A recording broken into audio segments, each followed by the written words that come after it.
ಗೌಡ್ರೆ, ನಿಮ್ಮ ಹೆಸರು, ಊರು, ತಾಲೂಕು ಹೇಳ್ಬೇಕು ನೀವು. ನಮ್ಮ ಹೆಸರು ಮಾದೇವಪ್ಪ ಅಂತ. ಹಾಂ.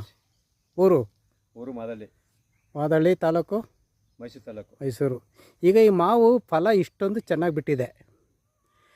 ನಿಮಗೆ ರೈತರಿಗೆ ಈಗ ಏನು ರೇಟ್ ಸಿಗ್ತಾ ಇದೆ? ನಮಗೆ ಸರ್ ಇಲ್ಲಿ ಕೊಟ್ಟರೆ ಒಂದು 15 ರೂಪಾಯಿ ಸಿಗುತ್ತೆ. ಅದು ಅಷ್ಟೇ. ಈಗ ಮಾರ್ಕೆಟಲ್ಲಿ ಹೊರಗಡೆ ಏನು ಬೆಲೆನಲ್ಲಿ ಮಾರ್ತಾ ಇದ್ದಾರೆ? ಅವರು ಮಾತ್ರ ಸರ್ ಫ್ಯಾಕ್ಟ್ರಿಗೆ ಹೋದ್ರೆ ಅವ್ರಿಗೆ ಫ್ಯಾಕ್ಟ್ರಿ ಬೇಡ, ಇಲ್ಲಿ ಮಾರ್ಕೆಟಲ್ಲಿ 80-100 ರೂಪಾಯಿ ಮಾತ್ರ. 80ರಿಂದ 100 ರೂಪಾಯಿ ಮಾರ್ತಾ ಇದ್ದಾರೆ. ಸೊ ಆವಾಗ ನಿಮಗೆ ಇಷ್ಟೊಂದು ವ್ಯತ್ಯಾಸ ಇದೆ ಬೆಲೆಯಲ್ಲಿ. ಹಾಂ, ನೋಡಿ, ಇದು ಇವತ್ತಿನ ರೈತರ ಕತೆ. ಇದು ರೈತರಿಗೆ ಏನು ಸಿಗೋದಿಲ್ಲ. ಮಾರ್ಕೆಟಲ್ಲಿ ಇದ್ದವರಂಥ ಮಧ್ಯವರ್ತಿಗಳು ಮತ್ತು ಚಿಲ್ಲರೆ ಮಾರಾಟ ಮಾರೋರು ಅವರಿಗೆ ಲಾಭ ಸಿಗುತ್ತೆ ಹೊರತು ರೈತರಿಗೆ ಏನೂ ಸಿಗ್ತಾ ಇಲ್ಲ. ಇದ್ರ ಬಗ್ಗೆ ಯಾವ ಸರ್ಕಾರನೂ ಯಾವುದೇ ಕ್ರಮ ತಗೊಳ್ತಾ ಇಲ್ಲ. ಆ ಸಂಬಂಧಪಟ್ಟ ಇಲಾಖೆ ಕನಿಷ್ಠ ಪಕ್ಷ ಅವರಿಗೆ ಬೆಂಬಲ ಬೆಲೆ ಕೊಟ್ಟು ಮಾರಾಟ ಮಾಡಿದ್ರೆ ತುಂಬ ಅನುಕೂಲ ಆಗುತ್ತೆ.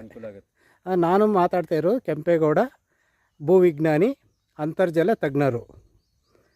ನಮಸ್ತೆ.